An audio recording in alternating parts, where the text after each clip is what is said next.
Sicela siphakameni bangcwele.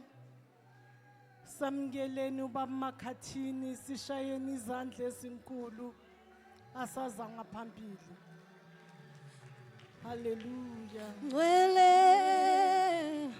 uyingcwele, ngcwele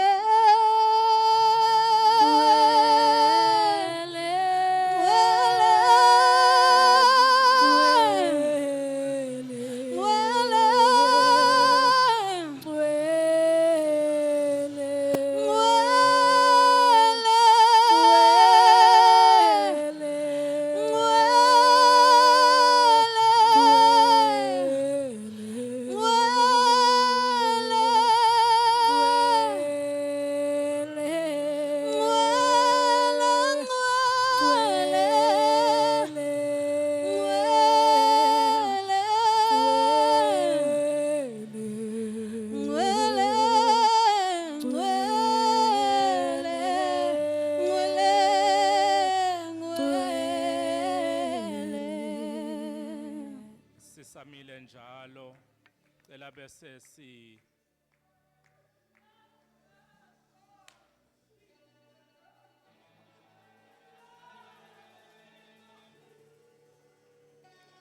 Baba siyabonga egameni lika Jesu Kristu owase Nazaretha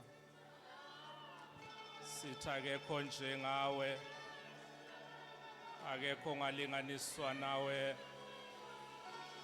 akekho ngafaniswa nawe nguwe wedwa uNkulunkulu nguwe izolo nguwe namhlanje nguwe naphakade siyabonga namhlanje ekseni sibonga amandla avusa uJesu kwabafileyo ukuthi akhona kule ndawo siyabonga moyo oyingcwele sibonga amandla anqoba ithuna ukuthi akhona kule ndawo sibonga ukuqashukwa kwezibopho namhlanje sibonga ukubuyiswa komphefumulo namhlanje siyabonga uNkulunkulu namandla wonke unguNkulunkulu ongahluleki unguNkulunkulu oyingcwele namhlanje ekseni babona amandla wonke sijoin ama forces nama angels sithi uyingcwele uyingcwele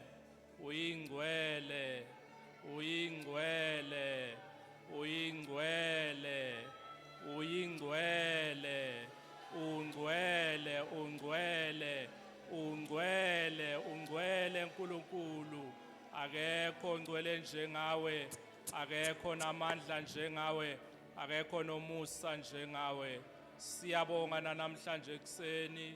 We thank you for your presence moya kaBaba. We thank you uNkulunkulu namandla wonke lamandla avusa uJesu kwabafileyo sibonga ukuthi namhlanje aphilisa bonke abagulayo wona lamandla avusa uJesu kwabafileyo sibonga ukuthi namhlanje aqashula izibopho zeminyaka konke bekusibophile iminyaka namhlanje siyabonga ukuthi amandla avusa uJesu kwabafileyo ayaqashula ngegama lika Jesu Kristu waseNazaretha lithi izwi lakho amaGibhithe sawabona asiyophinde siwabone konke okubi okwake kwasivelela siyabonga ukuthi angeke kuphinde kusivelele in the mighty name of Jesus Christ uNkulunkulu obakhululayo abantwana bakho wena wabakhulula abantwana bakaIsrayeli siyabonga ukuthi nathi namhlanje uyasikhulula uyayikhulula imphefumulo yethu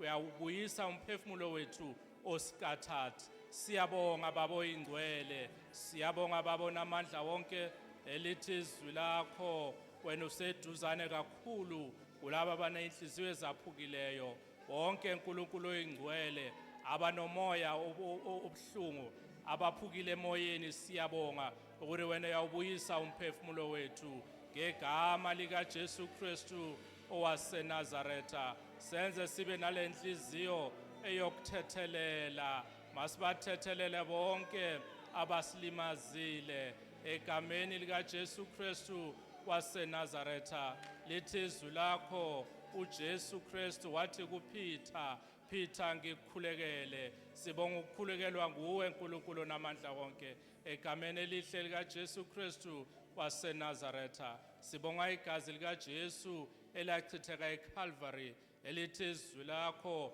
ngalo legazi thina sakhishwa emandleni obumnyama. Sibonga ukukhishwa emandleni obumnyama, sibonga ukusondezwa kukhanyeni kwendodana yakho ngegama likaJesu Kristu waseNazaretha. Sibonga legama elingaphezu kwamagama onke, igama elithi Christ Jesus. Siyabonga ukuthi siyanqoba ngalo elikaJesu, igama elithi athohlabelela kahle nabasendulo baliphatha legama banqoba ngalo. Nathi siyanqoba ngalo elikaJesu, igama yaqashuke ibopho zonke ngegama likaJesu Kristu owaseNazaretha. Abagulayo mabaphiliswe bangabekwanga izandla, moya oyingcwele makube nguwe obabeka izandla egameni likaJesu Kristu waseNazaretha. We thank you for your presence, moya kababa. Siyabonga ukuthi ukhona kule ndawo, siyabonga ukuthi uyahamba kule ndawo, siyabonga ukuthi ukhona egcekeni lonke, siyabonga ukuthi ukhona kuzo zonke izihlalo ezikhona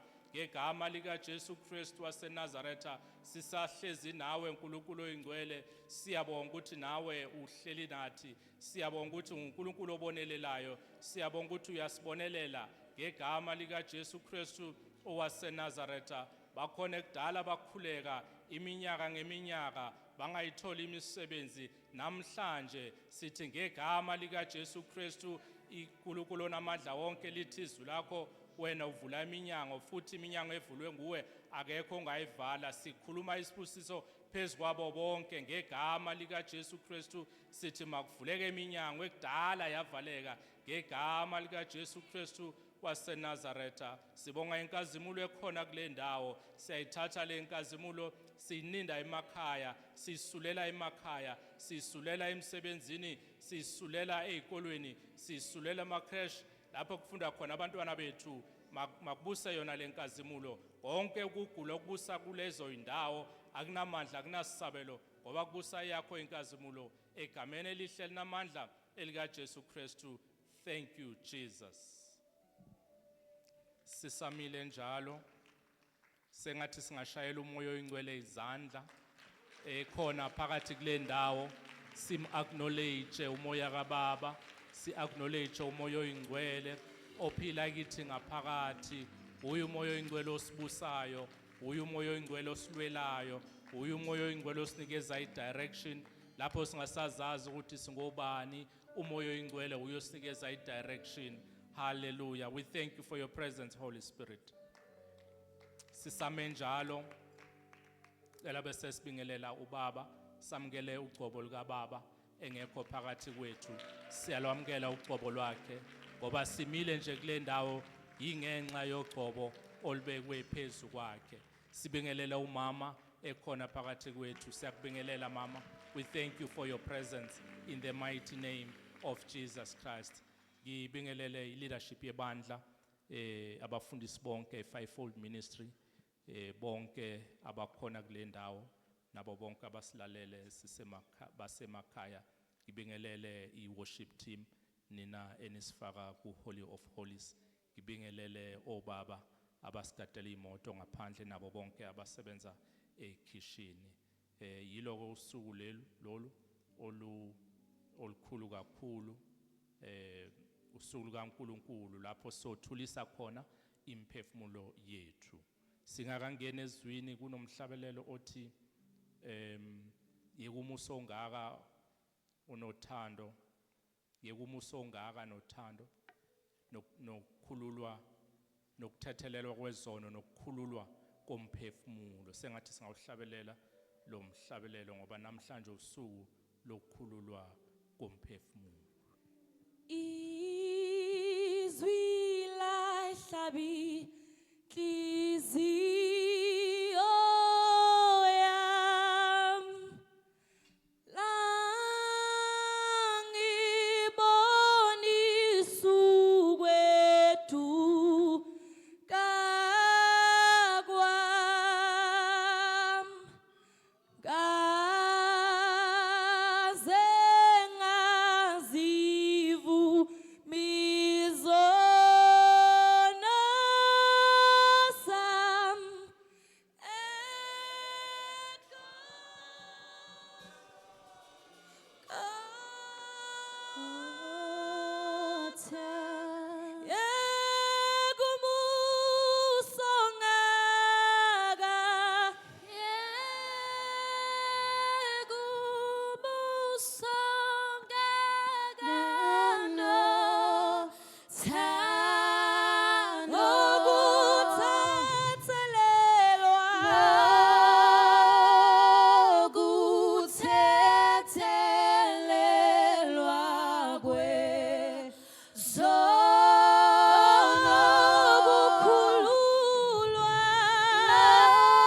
wena walinqoba ithuna.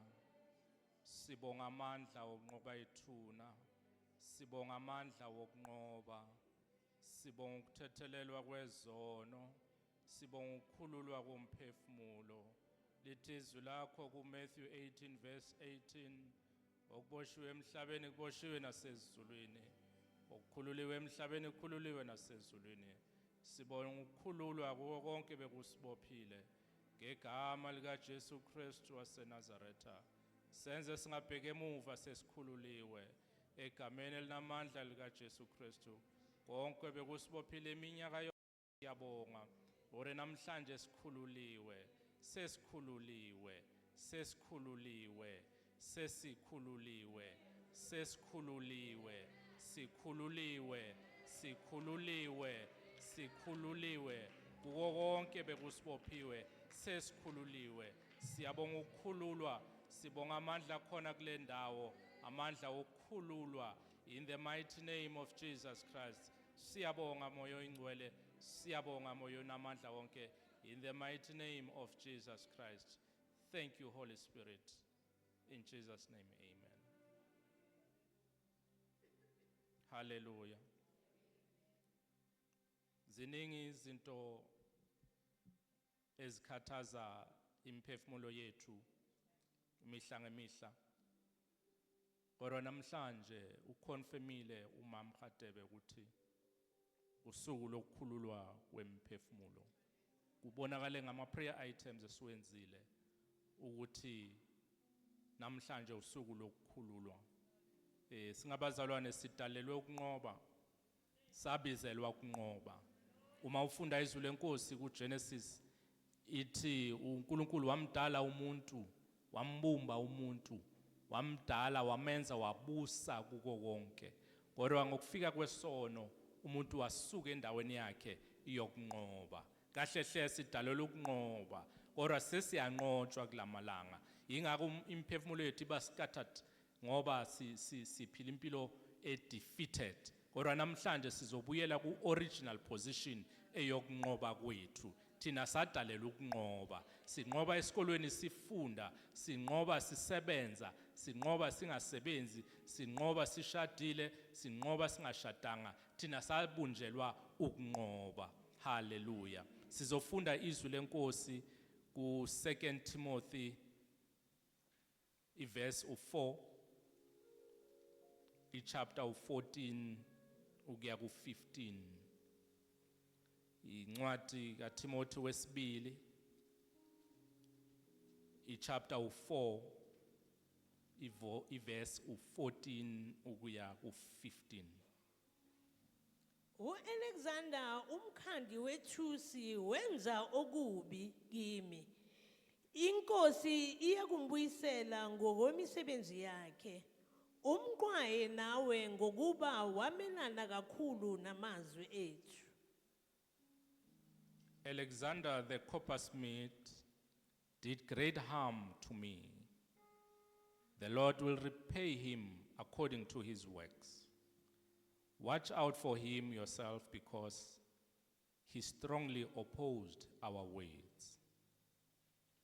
Lana sithola indaba encwadini kaMpostoli Paul. uMpostoli Paul uyibhala lencwadi uboshiwe usejele. Uboshelwe nje into, uboshelwe ukukhuluma iqiniso ukuthi uJesu wavuka kwabafileyo. So vele uma ukhuluma iqiniso kuzoba ne-opposition. Vele uzochallengewa uma ukhuluma indaba kaKristu. Ngisho nasemsebenzini uma uveza ukuthi wena uyakholwa kuba nama-opposition. So uPaul uboshwa nje, uboshelwe ukuthi uthi uJesu uvukile, and vele uJesu wavuka.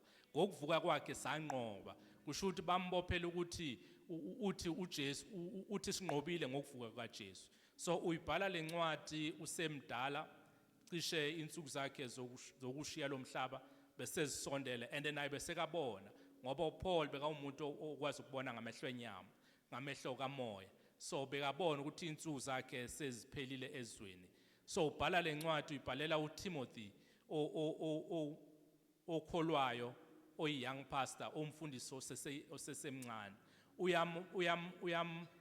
Uyamxwayisa ngezinto ekufanele azibheke ku ministry.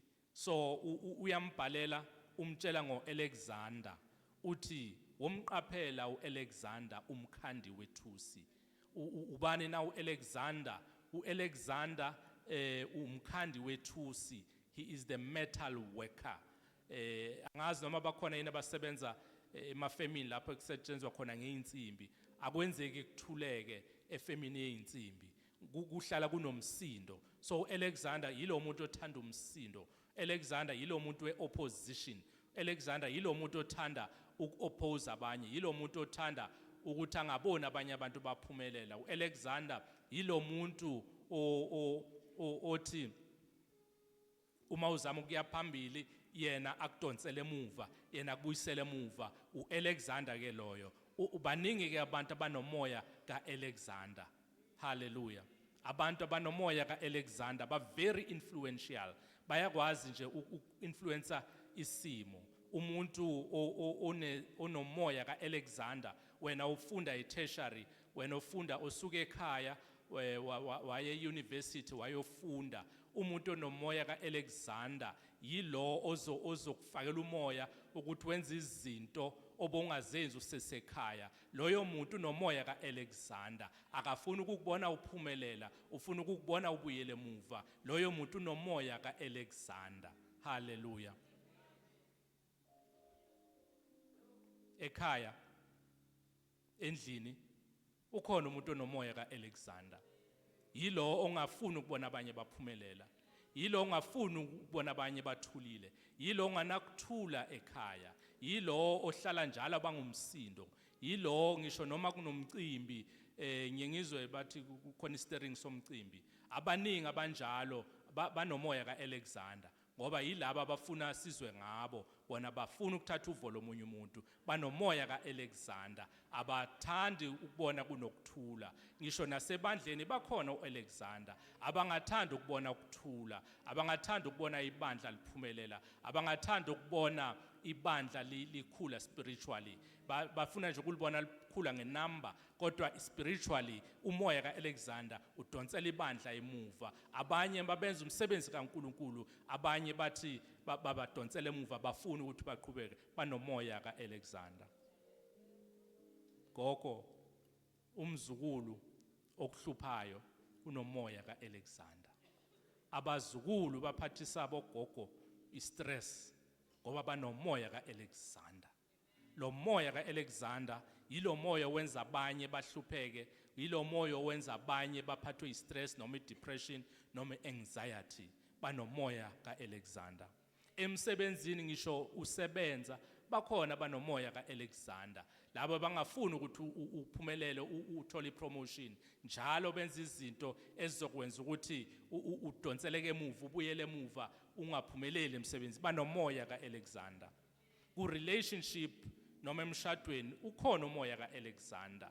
Ukhona ongakuthembisa okuthile ngomshado kepha angaphinda akwenze lokho. Khona ongakuthembisa ukukushada angaphinda akushade. Unomoya kaAlexander. Ukhona ongakuthembisa okuthile angakwenzi. Unomoya kaAlexander.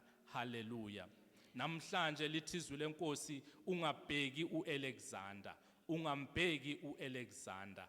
Bheka kuJesu. Uma ufunda izwi lenkosi encwadini yamaHebheru 12 verse 2 lithi izwi lenkosi bhekani kuJesu engumqalisi nomphelelisi okukholwa kwenu. Uma ubheka kuJesu uzofana naye. Uma ubheka kuAlexander uzofana naye. Sekuya ngawe ukuthi wena ubheka kubani. Lithi izwi lenkosi bheka kuJesu engumqalisi nomphelelisi okukholwa kwethu. uJesu akagcinanga ngokungena ethuneni, waphuma ethuneni wayohlala esandleni sokunene sikaThixo. Uma umbheka fanele umbone ehleli ngasesandleni sokunene sikaThixo. Kulapho nawe ohleli khona as a Christian, ngoba thina sidalelwe ukunqoba, thina sifana noJesu, thina sihleli la kuhleli khona uJesu. uJesu walinqoba ithuna, ngakho nathi sinqobile kuzo zonke izimo. Singabheki oAlexander abasilimazayo, masibheke kuJesu. Singabheki oAlexander abasidonsela emuva, masibheke kuJesu. Siyambona uStefan ngelinye lamalanga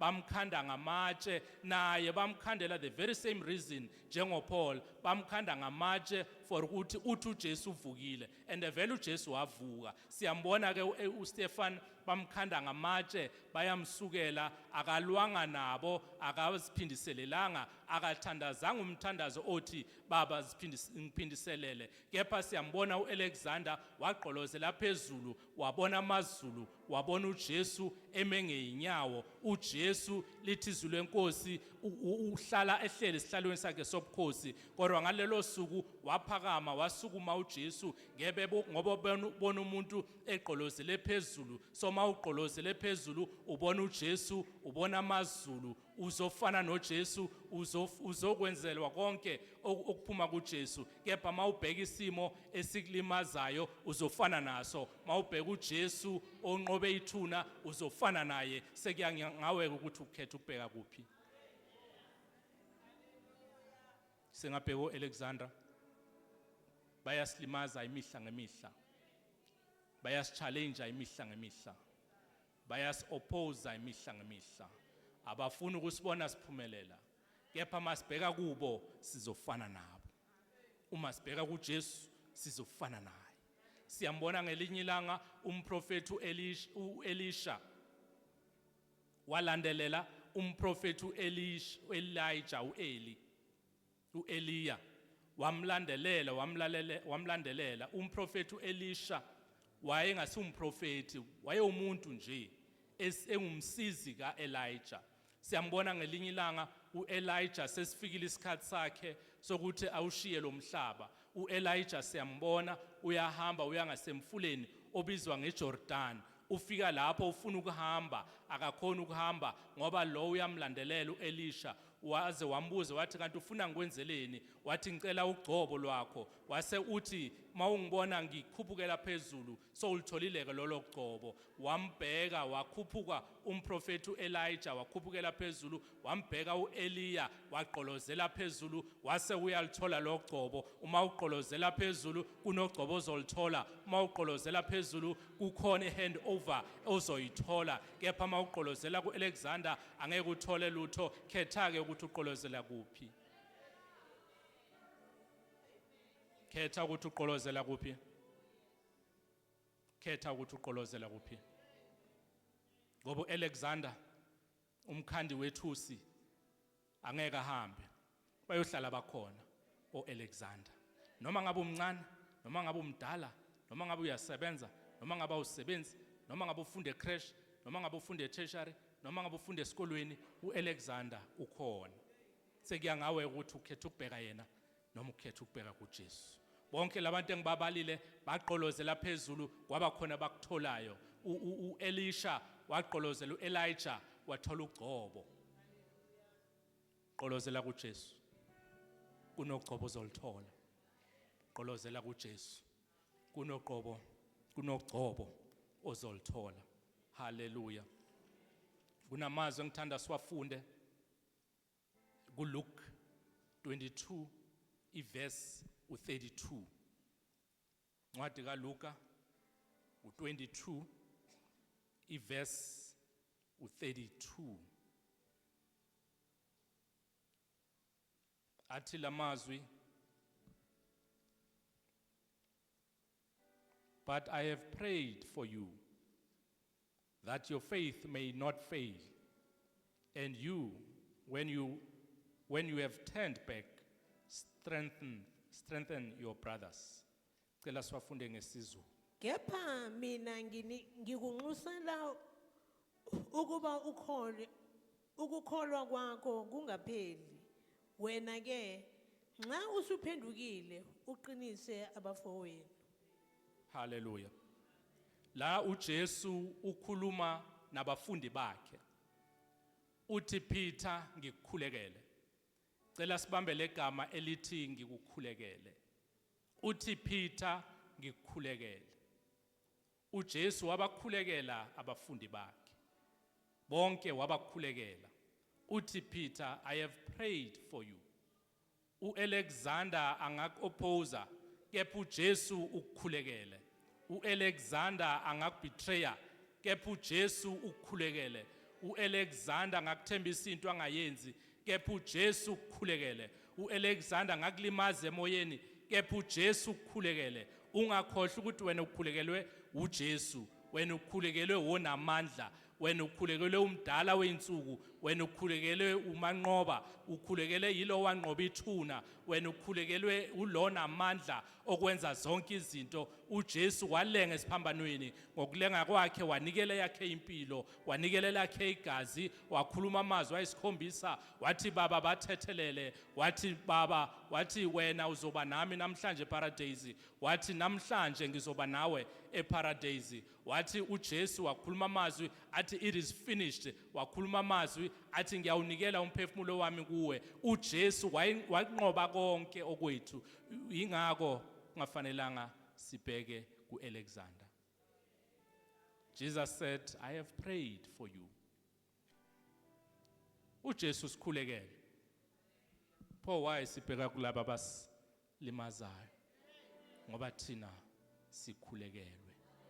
sikhulekelwe uJesu sikhulekelwe onamandla sikhulekelwe umdala weinsuku sikhulekelwe yilo wanqoba ithuna ngokunqoba ithuna uJesu waye introduce amandla wona lamandla namhlanje asekhona kule ndawo wona lamandla anqoba ithuna namhlanje sanqoba zonke izimo esibhekene nazo wona lamandla avusa uJesu kwabafileyo asekhona futhi asasebenza nakule ndawo haleluya siyambona uJesu ngelinye lamalanga ungena kuleya ndawo ebizwa ukuthi iGadara wathi efika nje wathi enyathela kuleyo ndawo kwaba khona amadimoni azibalekelayo kwaba khona amadimoni akhulumayo athi sicela ungasikhiphi kulomzimba ngoba thina asifuni ukuya kaSathane kwamadimoni lawo bewasaba ukuya kaSathane so uJesu uyindoda enamandla ngokufika kwakhe endaweni kwaba noshintsho libakhona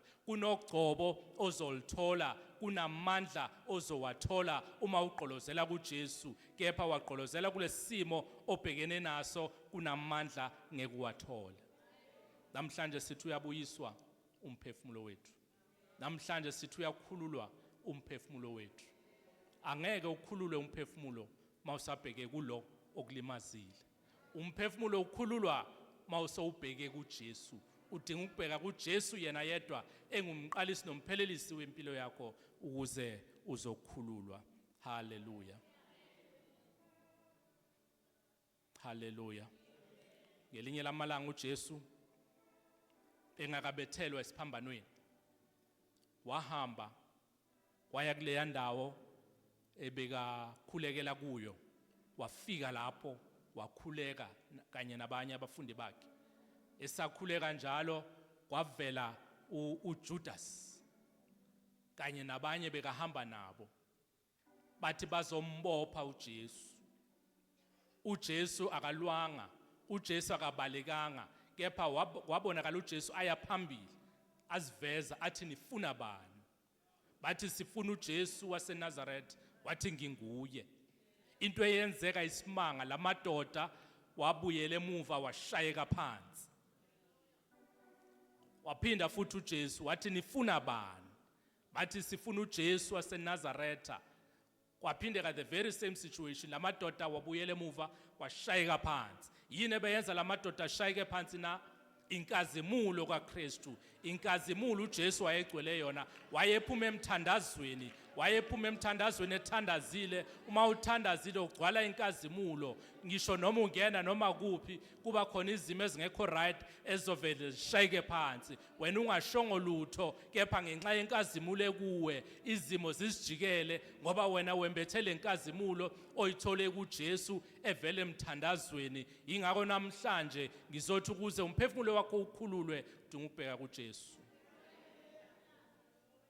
uyakhululwa umphefumulo wethu namhlanje kodwa into ekumele siyenze ukubheka kuJesu singabheki kulesimo obhekene naso ungafocus kuso ungazindli ngaso zindla kahle zindla ngoJesu ukuzindla ukumeditate uma umeditate kakhulu uyayibona uzogcina ufana nayo lento meditate ngayo So mawumeditata ngoJesu uzindla ngoJesu ugcina ufana naye, ugcina uhamba njengaye, ugcina urizina njengaye, konke okwenzayo uba noJesu. Ingakho Paul athi mawube kini loyo mqondo owawukhona kuKristu, umqondo ukuzinikela, umqondo ukuzithoba, umqondo weforgiveness. Ingakho namhlanje kufanele sibheke kuJesu ukuze sizoba yilabazalwane, yilo hlobo labazalwane elinqobayo. Asikho isimo esake samnqoba uJesu, wayenqoba zonke izimo. That is why lamadoda wavele washayika phansi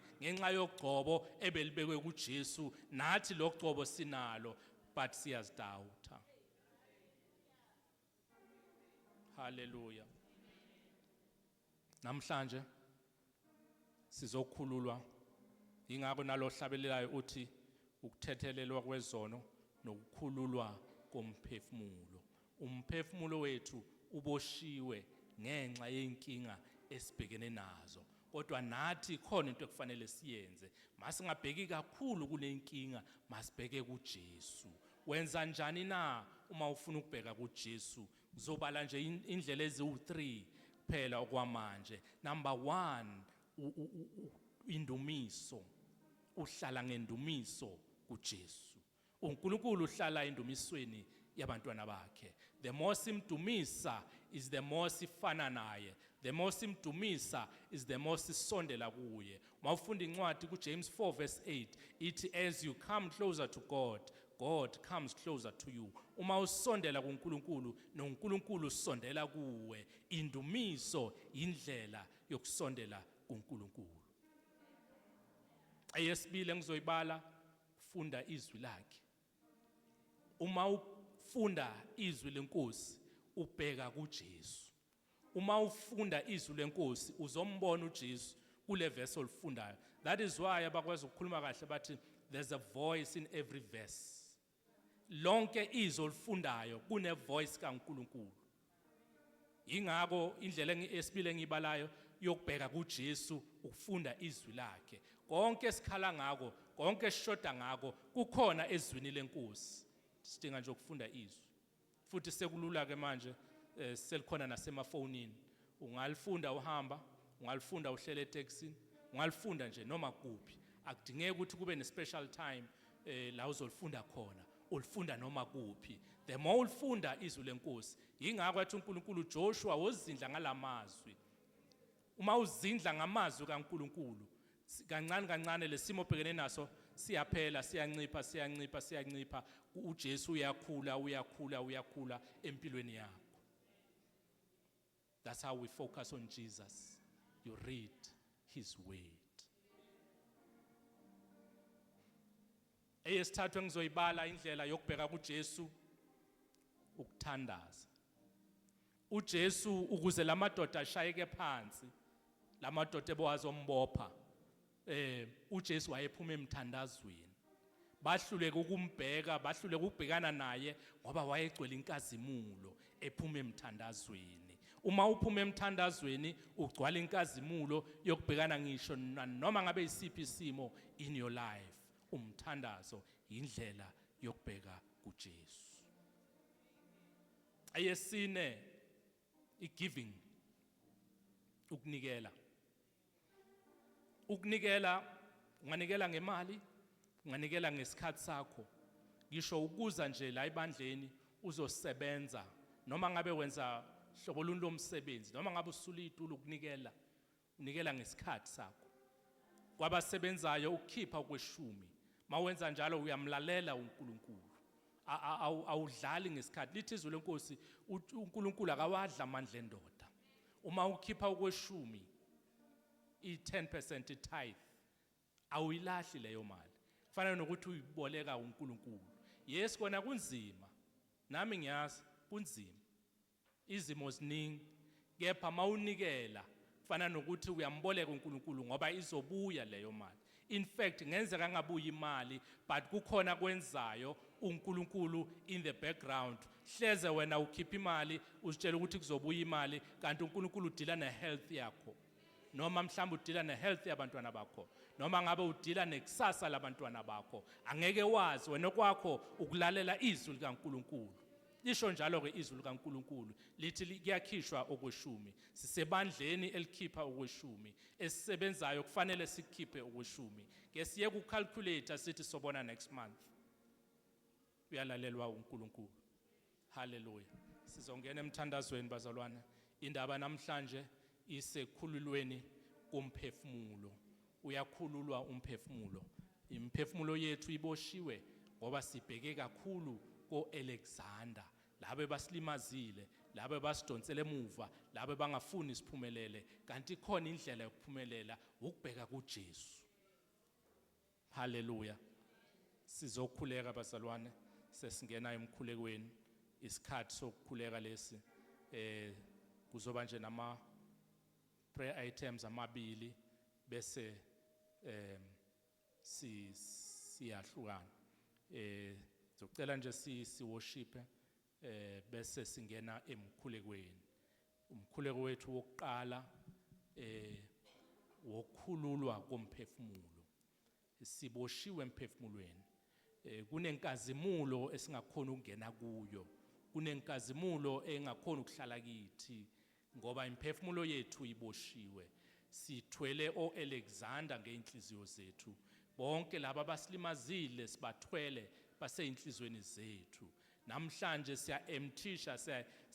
siya-emptisha inhliziyo yethu sithi umkhuleko wokuqala uzothi baba ngisize ngithethelele bonke oAlexander bonke abangilimazile bonke abangilimaza ngingenze ngibathethelele ngoba kunendawo engifuna ukungena kuyo kunogcobo engilifunayo kunenkazimulo engiyifunayo ayikwazi ukungena kimi ngisese nalo Alexander engimgcina enhlizweni yami so today we will empty our hearts sizokhululwa inhlizweni zethu sizothi Nkosi nginikeze lo moya wokuthethelela oAlexander singaze sithandaza umthandazo wrong othi baba